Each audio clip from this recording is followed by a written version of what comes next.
नमस्कार। मैं जगदीप सिंह आप सबका स्वागत करता हूं अपने YouTube चैनल है से Hindi let's learn by Jagdeep Singh में।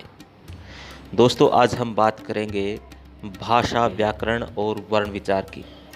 इन सब के बारे में इस वीडियो में हम चर्चा करने वाले हैं। तो इसको समझने के लिए ये ज़रूरी है कि आप इस वीडियो के अंत तक बने रहें।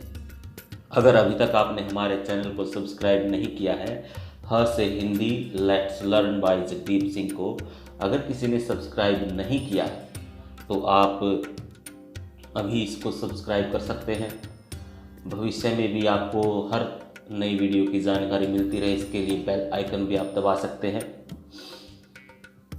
तो चलिए इसको शुरू करते हैं। तो सबसे पहले हम भाषा की बात करेंगे कि भाषा क्या होती है। भाषा वह साधन है जिसके द्वारा हम अपने विचारों को आदान प्रदान करते हैं, विचारों का आदान प्रदान करते हैं, विचारों को साझा करते हैं। हम अपने विचार दूसरों को बताते हैं और दूसरों के विचार स्वयं ग्रहण करते हैं। यह सब किससे संभव है? भाषा से है। भाषा के दो मुख्य रूप हैं, लिखित और मौखिक। तो भाषा के जो लिखित रूप है, लिखित यानी कि लिखकर हम जब अपने विचारों को साझा करते हैं तो उसको हम भाषा का लिखित रूप कह सकते हैं। और बोलकर अगर हम विचारों करते तो मौखिक रूप है भाषा का। तो ये दो मुख्य रूप भाषा के हैं। भाषा के साथ ही उपभाषा और बोली भी होती है। भाषा का जो मौखिक रूप हम कह सकते हैं कि वो हमें बोली में देखने को मिलता है। आम बोलचाल की भाषा में जिस प्रकार से हम बात करते हैं तो वो बोली है। एक क्षेत्र विशेष में बोले जाने वाली भाषा को हम बोली कह सकते हैं। तो बोली क्या हुई कि एक क्षेत्र विशेष में किसी भी पर्टिकुलर, चाहे वो हरियाणा का कोई गांव है या फिर आसाम का कोई गांव है, हिमाचल प्रदेश का कोई गांव है, उस पर्टिकुलर गांव में या फिर उस ज़िले में, उस जनपद में जो भाषा बोली जाती है, लोग जिसका बोलने में प्रयोग करते हैं उसको हम बोली कहते हैं। आम बोलचाल की जो भाषा होती है। अगर उसी में हमें साहित्य मिलने लगे जिसमें समाचार पत्र भी निकल रहे हैं, पत्रिकाएं भी निकल रही हैं जिस स्थानीय बोली या भाषा में, तो उसको हम उपभाषा भी कह सकते हैं।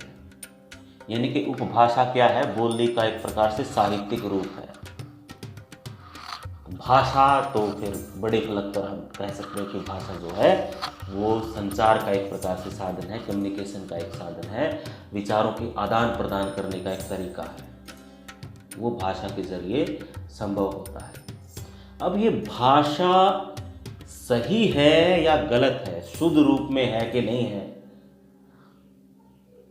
तो उसका जो हमें कैसे पता चलता है? तो उसके लिए जिस शास्त्र में भाषा के इन नियमों का, यानी कि भाषा के शुद्ध लिखे जाने और बोले जाने के नियमों का वर्णन होता है, उसे हम व्याकरण कहते हैं। तो व्याकरण किसे कहते हैं? व्याकरण क्या हुआ? व्याकरण वह शास्त्र है जिसमें भाषा के शुद्ध लिखने व बोलने के नियमों का वर्णन होता है कि भाषा को कैसे लिखा जाएगा, कैसे उसके वर्णों की मात्राएं होंगी, कैसे उनका उच्चारण स्थान होगा, जो ध्वनियाँ हैं। तो ये सारे के सारे नियम जो है वो व्याकरण हमें बताता है। व्याकरण के अंदर इनका वर्णन होता है। तो व्याकरण के जो मुख्य अंग हैं, व्याकरण के 4 मुख्य अंग हैं, जिसमें से भाषा की जो सबसे छोटी इकाई है वो वर्ण होती है। तो वर्ण विचार, व्याकरण का एक अंग है वर्ण विचार, दूसरा है शब्द विचार, तीसरा है पद विचार और फिर वाक्य विचार। वर्ण विचार के अंदर इस वीडियो में हम चर्चा करेंगे पूरे वर्ण विचार की कि वर्ण क्या है। वर्ण, जैसा कि आप देख भी रहे हैं स्क्रीन पे, भाषा की सबसे छोटी इकाई वर्ण होती है। तो इसको हम वर्ण कहते हैं, यानी कि वह ध्वनियाँ जिनके और टुकड़े न हो सके, उनको हम, वे छोटी से छोटी ध्वनियाँ जिनके और टुकड़े न हो सके, वर्ण कहलाती हैं। तो वर्ण क्या है? भाषा की सबसे छोटी इकाई है। वर्ण के बाद शब्द विचार आता है। शब्द विचार किसे कहते हैं? इस शब्द विचार के अंदर शब्द क्या है, शब्द किस प्रकार से बनते हैं, कितने प्रकार के होते हैं, इसका जो पूरा का पूरा वर्णन, पूरे के पूरे नियम वो होते हैं कि शब्दों का निर्माण किस प्रकार से है। फिर पद विचार की बात आती है कि शब्दों के संयोग से जब बनता है वाक्य तो उस वाक्य के अंदर जो होते हैं पद होते हैं, चाहे वो संज्ञा है, सर्वनाम है, विशेषण है, क्रिया है, ये सारे के सारे क्या हैं, ये पद है। तो इनके बारे में जो नियम है उनकी चर्चा हम पद विचार के अंदर करते हैं। उसके बाद आता है आपका वाक्य विचार। वाक्य किसे कहते हैं, वाक्य कितने प्रकार के होते हैं, उसके नियम क्या क्या हैं, रचना की दृष्टि से वाक्य, अर्थ की दृष्टि से वाक्य, सरल वाक्य, संयुक्त वाक्य, मिश्र वाक्य, तो पूरा वाक्य का लेखा जोखा कि वाक्य क्या है और कितने प्रकार के होते हैं, ये सारी की सारी व्याकरण जो है आपकी पाठ्यक्रम का हिस्सा है 6ठी कक्षा से लेकर के 10वीं तक। इन्हीं 4 अंगों की हम बात करेंगे। इनमें से पहला जो अंग है वर्ण विचार का, उसके बारे में इस वीडियो में हम विस्तार से चर्चा करेंगे। तो वर्ण किसे कहते हैं? वर्ण भाषा की सबसे छोटी इकाई है। छोटी से छोटी ध्वनियाँ जिनके टुकड़े न हो सकें वर्ण कहलाती हैं। तो वर्ण वर्ण की परिभाषा क्या हुई? वह छोटी से छोटी ध्वनियाँ जिनके और टुकड़े न हो सकें वर्ण कहलाती हैं। इनको हम अंग्रेजी में अल्फ़ाबेट्स भी कहते हैं और हिंदी में अक्षर भी कह सकते हैं। तो वर्ण क्या है? भाषा की सबसे छोटी इकाई और वे ध्वनियाँ जिनके और टुकड़े न हो सकें। एक प्रकार से इनको हम स्वतंत्र इकाइयाँ भी कह सकते हैं। तो हिंदी भाषा में जो हम वर्णों की बात करेंगे तो हमें 2 वर्ण के भाग मिलते हैं, स्वर और व्यंजन। तो वर्ण कितने प्रकार के हैं? 2 प्रकार के हैं, स्वर और व्यंजन। अब स्वर किसे कहते हैं, व्यंजन किसे कहते हैं, इस वीडियो में आगे चर्चा करेंगे हम। तो समझ में आ गया होगा आपका सबको कि वर्ण किसे कहते हैं। अगर किसी को अभी समझ में नहीं आया तो एक बार आप दोबारा से इसको देख सकते हैं वीडियो को, और अच्छे से आप उसको समझ पाएंगे। तो स्वर की हम बात करें, सबसे पहले 3 प्रकार के स्वर हैं, ह्रस्व स्वर, दीर्घ स्वर और प्लुत स्वर। ह्रस्व स्वर, दीर्घ स्वर और प्लुत स्वर। ह्रस्व स्वर की बात करें तो इसमें ये वे ध्वनियां हैं जिनके बोलने में बहुत कम समय लगता हो, जैसे अ, ई, उ, री। ये क्या है? ये वे स्वतंत्र ध्वनियां हैं जिनके बोलने में बहुत कम समय लगता है। इन्हें हम ह्रस्व स्वर कहते हैं। दूसरा है हमारा दीर्घ स्वर, आ, ई, उ, ए, ओ, औ। समझ में आ रहा है ना कि हम ह्रस्व स्वर में जितना समय लगता है उससे लगभग दुगना समय यहाँ पे लगता है, यानी कि उससे ज़्यादा समय लगता है। यहाँ पर इन वर्णों को बोलने में ज़्यादा समय लगता है, इसलिए इन्हें हम दीर्घ स्वर कहते हैं।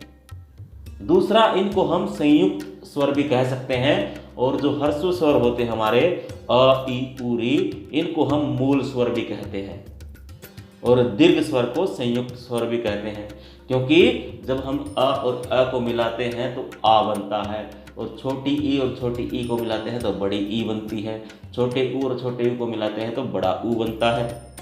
इसी प्रकार अ और ई से ए, और अ और बड़ी ई से ए, अ और ऊ से ओ, और अ और बड़े ऊ से औ। इस प्रकार का व्यंजनों का निर्माण होता है, स्वरों का निर्माण होता है, इसलिए इन्हें हम संयुक्त स्वर भी बोलते हैं, दीर्घ स्वर को। एक तीसरा प्रकार और है स्वर का, प्लुत स्वर। इसमें वे ध्वनियां आती हैं जिनके बोलने में काफी लंबा समय लगता हो, जैसे ये आप ध्वनि लगा लो ओम की। ऐसा लगता है जैसे हम किसी को पुकार रहे हैं, कोई पुकार रहा है, यानी कि ह्रस्व और दीर्घ स्वर में जितना समय लगता है उन दोनों को मिलाकर के जितना समय लगता हो, ऐसा लगे जैसे दूर से कोई बुला रहा है, कोई आवाज लगा रहा है, तो ऐसे स्वर को हम क्या बोलते हैं, ऐसी ध्वनि को हम प्लुत स्वर बोलते हैं। तो ये जैसे ओम है, हे, अरे, हे राम, इस प्रकार के। हालांकि जो हिंदी वर्णमाला के हिसाब से इनकी स्वर में गिनती नहीं होती। स्वरों की जब हम संख्या की बात करते हैं तो ये 11 माने जाते हैं। 11 स्वर हमारे होते हैं। और जैसे अ, आ, ई, उ, री, ए, ओ, औ, ये सारे क्या हैं? ये 11 प्रकार के जो आपके स्वर हैं। अंग और अह, जो ओ और औ के बाद आते हैं अंग, अह, इनको हम अयोगवाह कहते हैं। अंग और अह क्या है? हमारे अयोगवाह। तो इस प्रकार ये हमारे स्वरों का किस्सा यहाँ पर होता है। अब हम बात करते हैं व्यंजन की। तो व्यंजन किसे कहते हैं? व्यंजन जो है वे स्वतंत्र ध्वनियां हैं जिनको हम स्वरों की सहायता से बोलते हैं। स्वर इसके अंदर निहित होते हैं। अगर हम स्वरों की सहायता ना लें तो व्यंजनों का उच्चारण जो है वो काफ़ी कठिन हो जाए। जैसे क, ख, ग, घ, ये सारे क्या हैं? स्वर हैं, लेकिन इन सब के अंदर अ की ध्वनि जो है वो शामिल होती है। अन्यथा क को जब हम हलंत के साथ लिखते हैं तो उसका उच्चारण होगा क, ख, ग। इस प्रकार से उनका उच्चारण हमें अधूरा सा लगेगा, अधूरी ध्वनियाँ लगेंगी हमें ये। तो ये 3 प्रकार के होते हैं व्यंजन। इसमें स्पर्श, अंतस्थ और ऊष्म, ये 3 प्रकार के व्यंजन हमें मिलते हैं। तो स्पर्श व्यंजन कौन से हैं? क से लेकर के म तक। क, ख, ग, घ, ङ, च, छ, ज, झ, ञ, ट, ठ, ड, ढ, ण, त, थ, द, ध, न, प, फ, ब, भ, म। तो ये क से लेकर के म तक आपके जो व्यंजन हैं ये सारे के सारे स्पर्श व्यंजन कहलाते हैं। इसके बाद के जो व्यंजन होते हैं वो अंतस्थ कहलाते हैं। य, र, ल, व, ये अंतस्थ व्यंजन कहलाते हैं। अच्छा, इनको स्पर्श व्यंजन और अंतस्थ व्यंजन क्यों कहते हैं? क्योंकि क से लेकर के म तक के जो भी व्यंजन है वो एक संघर्ष से हमें एक प्रकार का स्पर्श जो है उनके उच्चारण में होता है। हवा जो है वो स्पर्श करके निकलती है, तो इसलिए इनको हम स्पर्श व्यंजन कहते हैं। और अंतस्थ व्यंजन य, र, ल, व, इनको ऐसा लगता है जैसे ये हमारे अंदर ही रह गए हैं। जैसे अब जब हम इनका उच्चारण करते हैं य, र, ल, व, यानी कि पूरा का पूरा कंठ का जो अंत है वहां से इनका उच्चारण स्थान हमें मालूम होता है। तो इस प्रकार इन्हें हम अंतस्थ, यानी कि हवा जो है उसका पता नहीं चलता है, हवा सिर्फ प्रवाह से बिल्कुल अंत से निकलती है, तो इस प्रकार इनको हम अंतस्थ व्यंजन बोलते हैं। इसी प्रकार जो ऊष्म व्यंजन होते हैं ये एक प्रकार की ऊष्मा पैदा करते हैं। श, श, स, ह, ये शलगम वाला श है, श, फिर उसके बाद षटकोण वाला श, और फिर स्लेट वाला स, श, स, ह। तो ये क्या है? ये एक प्रकार की ऊष्मा, एक प्रकार की गर्मी पैदा करते हैं, इसलिए इनको हम ऊष्म व्यंजन कहते हैं। 4 आपके संयुक्त व्यंजन भी होते हैं, क्ष, त्र, ज्ञ और श्र। इसमें ज्ञ को हम ज बोलते हैं क्योंकि ये ज और य इन दोनों के संयोग से बनता है, तो इसको हम ज बोलते हैं। इसका उच्चारण असल में जो उच्चारण होता है वो ज ही होता है, लेकिन हमने इसको ज्ञ के रूप में अपना लिया है।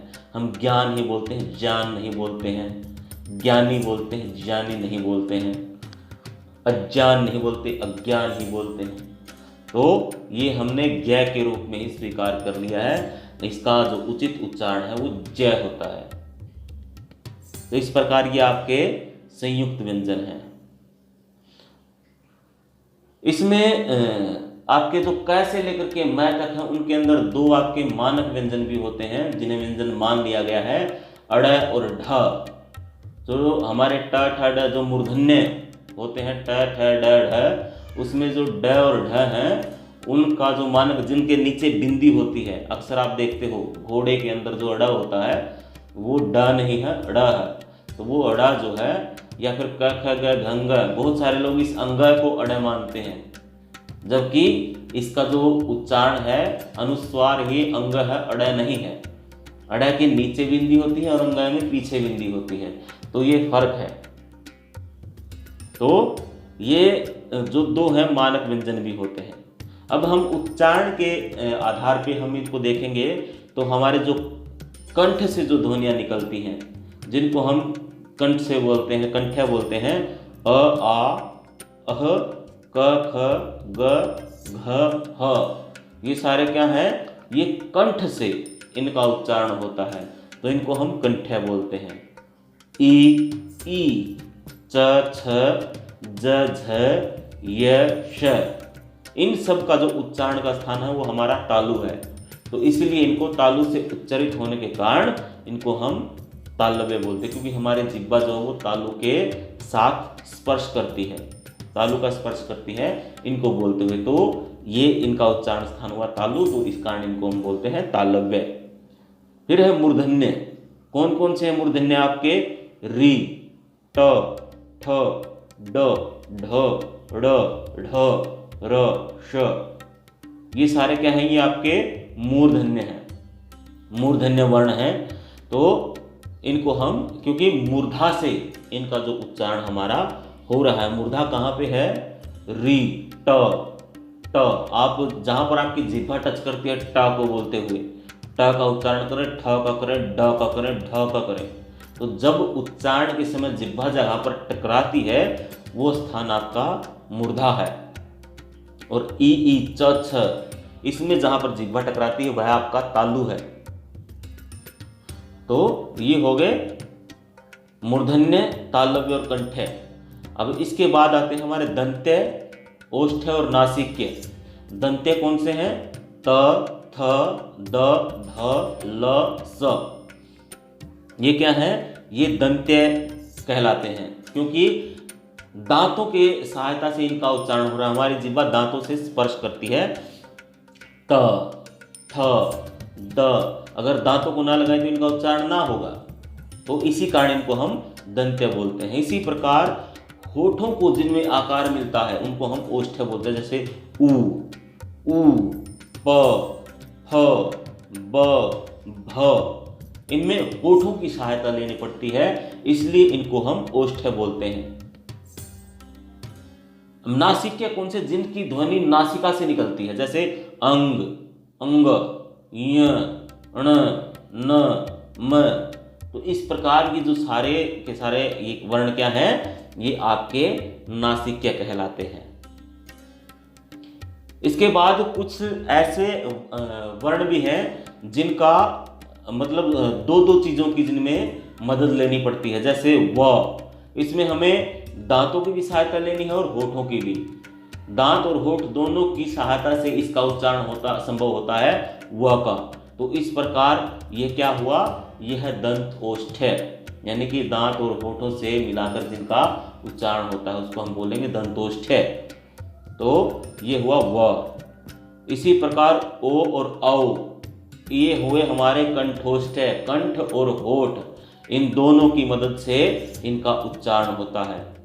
ए और अ, ये कंठ तालव्य कहलाते हैं, क्योंकि कंठ से और तालु से इसका संबंध है। इस प्रकार ये क्या हुए? कंठ तालव्य। तो ये उच्चारण के स्थान से हमारे सारे वर्ण हो गए हैं। अब हम बात करते हैं वर्णों के संयोग की, कि वर्णों का संयोग किस प्रकार से होता है। व्यंजन और स्वर का संयोग, व्यंजन और व्यंजन का संयोग, व्यंजन और स्वर का संयोग, व्यंजन और व्यंजन का संयोग। व्यंजन और स्वर के संयोग की जब हम बात करते हैं तो आपको पता ही है कि जो हर जो व्यंजन है वो स्वर की सहायता से बोला जाता है, तो अ उनके अंदर निहित है। जब हम 12 खड़ी को पढ़ते हैं, 12 खड़ी क्या? जो क, का, की, कु, कु, क्री, के, को, कं, क, तो जब ये 12 खड़ी है, जब इसका उच्चारण करते हैं तो इसमें सारी मात्राएं, जो सारे वर्ण हैं, वो उसके अंदर हम जोड़ते हैं व्यंजन के अंदर। अब जैसे हलंत के साथ हमने इसको लिखा हुआ है, क और ए को देख रहे हो आप, तो क्या बनाइए, के, क प्लस ए, क धन ए, क जमा ए, क जमा आ, का, क च ट त प, यानी कि क वर्ग, च वर्ग, ट वर्ग, त वर्ग, प वर्ग। ये सारे के सारे क्या हैं, इनका जो पूरा का पूरा संयोग होता है इसी प्रकार से, और इन्हीं के स्वरों के संयोग से ही इनको बोला जाता है। तो ये हमारा व्यंजन और स्वर का संयोग हुआ कि किस प्रकार से हम व्यंजनों के साथ स्वरों का संयोग करते हैं, स्वरों को जोड़ते हैं। व्यंजन का व्यंजन से संयोग कैसे होता है, इसमें जैसे आप देखेंगे कि अस्त लिखा हुआ है, सत्य लिखा हुआ है। इसमें क्या है, इसमें जैसे स और तय की जो बनावट आप देखें, सत्य में स को देखो और अस्त में तय को देखो, तो तय के नीचे भी एक खड़ी रेखा है और स के पीछे भी एक खड़ी रेखा है। तो इनमें क्या है, जब इसको आपस में मिलाते हैं, जैसे अस्त में स को तय के साथ मिला दिया तो इसकी खड़ी रेखा हटा दी।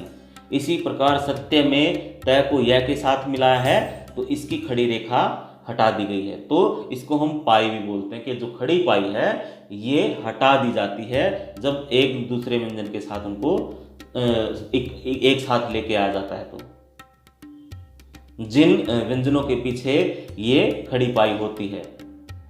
इसी प्रकार आप देखोगे कि जैसे क है या फ है, इनमें क्या होता है, या फिर ये वक्त जो लिखा हुआ है आप इसमें भी देखेंगे कि तय का जो उच्चारण वो किस प्रकार से लिखा गया है। इसी प्रकार अगर दो तय हो तो उनको भी हम मिला करके इसी प्रकार से लिखते हैं, तो ये इस प्रकार से भी लिखे जाते हैं। तो इनमें क्या होता है, इनकी जो क है फ है ये घुंडी वाले व्यंजन है, तो इनकी घुंडी जो है वो हटा दी जाती है। जैसे क को य के साथ मिला दिया, वो घुंडी इसकी जो नीचे जा रहा था वो हटा दी। इसी प्रकार रफ्तार में फ के नीचे की घुंडी को हटा दिया और तय के साथ इसको मिला दिया, रफ्तार। इसी प्रकार तय को क के साथ इनके एक साथ ही इनको कर दिया गया है वक्त। तो इस प्रकार से ये लिखी जाती हैं, यानी कि जो घुंडी वाले व्यंजन होते हैं उनकी घुंडी हटा दी जाती है। विद्यालय, चिन्ह, बुद्धि। अब इनमें क्या है, इनमें आप देखो कि जो व्यंजन जिनकी ना तो खड़ी पाई है और ना जिनका एक प्रकार से घुंडी वाले हैं, जैसे द है, तो वो क्या कर दिया, वो इसके अंदर ही शामिल कर दिया, उसको इकट्ठा कर दिया। या तो इसको ऐसे भी लिख सकते हैं कि वी द के नीचे हलंत या लय, वह भी ठीक है। और ये इस प्रकार से जो विद्यालय लिखा हुआ है यह भी ठीक है। इसी प्रकार चिन्ह, ची है के नीचे हलंत भी लगा सकते हैं और नय भी लिख सकते हैं हम अलग से। तो है के नीचे हलंत लगाकर नय लिख देंगे तो चिन्ह हो जाएगा। इसी प्रकार ये है के नीचे नय भी लगा दिया गया है, तो इस प्रकार इनको इकट्ठा भी कर दिया गया है। जिस प्रकार हमने बुद्धि में देखा है कि द के नीचे हलंत लगाकर ध अलग से हम लिख सकते हैं तो वो बुद्धि हो जाएगा। तो इसमें क्या हुआ, इसमें ध के नीचे ही ध को लगा दिया गया, तो एक साथ इकट्ठा कर दिया गया है इनको। तो इस प्रकार भी हम इन व्यंजनों को लिखते हैं। रै के साथ बहुत सारे वो हैं, रै को अलग अलग तरीके से लिखा जाता है, ऊपर भी लिखा जाता है और ये मतलब आप इसको अपर एरो की तरह भी लिखते हैं, जो ऊपर चढ़ती है तीर से का निशान है, जैसे राष्ट्र और ड्रामा में है। ऐसे मतलब बीच में से चीर के भी लिखते हैं किसी वर्ण के, यानी कि नीचे लिखते हैं क्रम, चक्र, श्रम, स्रोत। तो इस प्रकार अलग अलग से रै को लिखने का प्रचलन है। तो कर्म में जब ऊपर रै आपको लिखा, जैसे कर्म में है सूर्य में, जब ऊपर आपको रै लिखा हुआ दिखे तो उसका क्या अर्थ होता है, उसका अर्थ होता है कि ये जो रै है जिस वर्ण के ऊपर लगा हुआ है उस वर्ण से पहले इसका उच्चारण होगा, और जिस व्यंजन के नीचे लगा हुआ है जैसे क्रम है, चक्र है, उसमें उस वर्ण के बाद में उसका उच्चारण होगा। जैसे क के बाद में रै का उच्चारण है, चक्र है, क्रम है। और इसमें देखो मैं से पहले और य से पहले कर्म, सूर्य, उससे पहले र का उच्चारण हो रहा है। राष्ट्र है, ड्रामा है, इसमें उच्चारण होता है बाद में, लेकिन वो लिखा कैसे गया है, मतलब जिस प्रकार से एक ये अपर एरो जैसे होता है उसी प्रकार से एक प्रकार से लिखा गया है राष्ट्र में और ड्रामा में। ये अधिकतर अंग्रेजी शब्दों में इस प्रकार का प्रयोग होता है, इस प्रकार के रै का प्रयोग होता है। जैसे ड्रम है, ड्रामा भी अंग्रेजी का शब्द है, हालांकि राष्ट्र जो है वो हिंदी का ही शब्द है।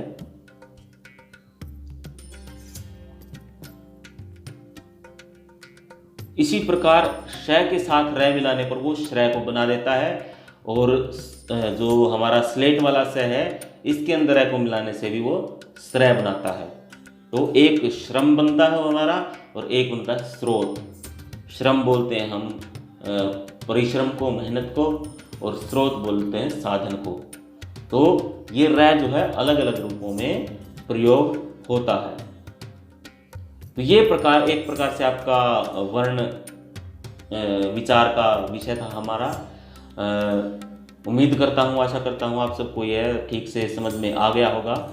कुछ चीज़ें छूट गई तो आप मुझे याद दिला दीजिए, हम आगे उनको बेहतर करने का प्रयास करेंगे। अगर आपको ये वीडियो लाइक आई हो तो इसको शेयर करें और हमारे चैनल को सब्सक्राइब जरूर करें। आप सबका बहुत बहुत धन्यवाद इस वीडियो को देखने के लिए।